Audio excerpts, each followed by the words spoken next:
What's been going through your mind as you're watching this series? Just how good Golden State is. I thought last night, if Cleveland played any other team, they would have won by double digits against every other team in the NBA. But I was really impressed, up 2-0, how Golden State came out, played from ahead, and then found the way back to win last night, and just how good Durant is. You know, one of the things that jump out of my mind, I watched Kyrie Irving shoot 13 of 16 shots from the paint, 26 points overall, and I found myself asking the question, is this something that LeBron James could be doing? Because if he's posting up, he's going to draw double teams. He could kick it out to shooters. He could attack in the low post, etc. And somehow, some way, you can slow this juggernaut down. Do you guys see it as being something that they should be doing, that they have failed to do, or do you not have any problem with what Cleveland has been doing because Golden State is just too good? Well, I thought overall last night they did a very good job, a much better job of controlling the pace with their offense by putting the ball in the hands of their best two players, minimizing the mistakes they made, not allowing the Warriors to get it going in transition. So they did a great job. I would have liked to see LeBron James demand the ball a little bit more down the stretch. I think that was a difference. Ideal situation to go a quick 2-for-1. They did not. And the Warriors, give them credit, they continued to battle and made it a very fascinating win. Yeah, and for me, I thought that it was shooting. You know, the game came down to shooting. They made 12 threes, Cleveland did, but they shot 12 for 43, 12 for 44, whatever it ended up to be. And they had good looks. And Kyle Korver had 2 corner threes that could have given them a cushion. Didn't knock him down. He's a great, great shooter. Sometimes the other team's just better than you. And in this case, the Warriors are better than Cleveland. Yeah, Coach, it's interesting to me that You know it's two coaches. Who are you talking about? I know it. Yeah, but see, when I was a kid, you were my point guard, and then by the time I was a young adult, Coach was the coach. I got you. So on the one hand, people like, as they smell something on LeBron they don't like as a finisher in the clutch, whatever, because he's not a pure scorer. On the other hand, his entire story, the entire narrative of LeBron James and the constellation of NBA stars and the history of the league and everything is being changed because Korver can't knock down a corner three. I mean, to me, that's the right play. Guys open in the corner, go get him the ball. Not for me. LeBron James, if he's not a pure scorer, I don't know what you are when you get 39 against a great defensive team. An impure scorer. Yeah, but so much about winning and losing in this league is who you play with and who you play against. And your success is many times going to be defined by how good the other guys around you are.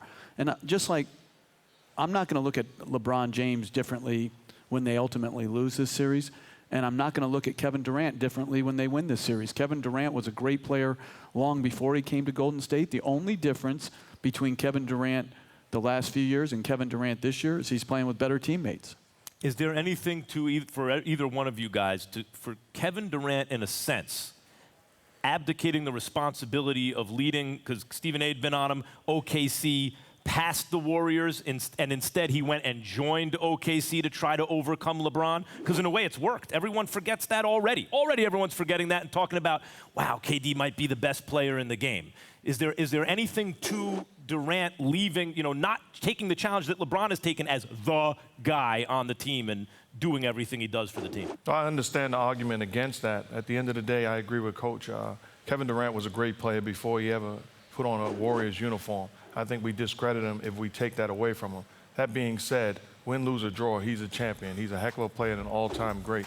Old school players, I'll be the first to tell you, we're not joining the opposition. That's not going to take place. But at the same time, I respect him as a basketball player. I respect him as a man. Well, listen, I got something to worry about that none of y'all have to worry about, because Mama Durant saw me last night and she said, ooh, I'm going to wait till it's over, but ooh. So I know what's coming my way.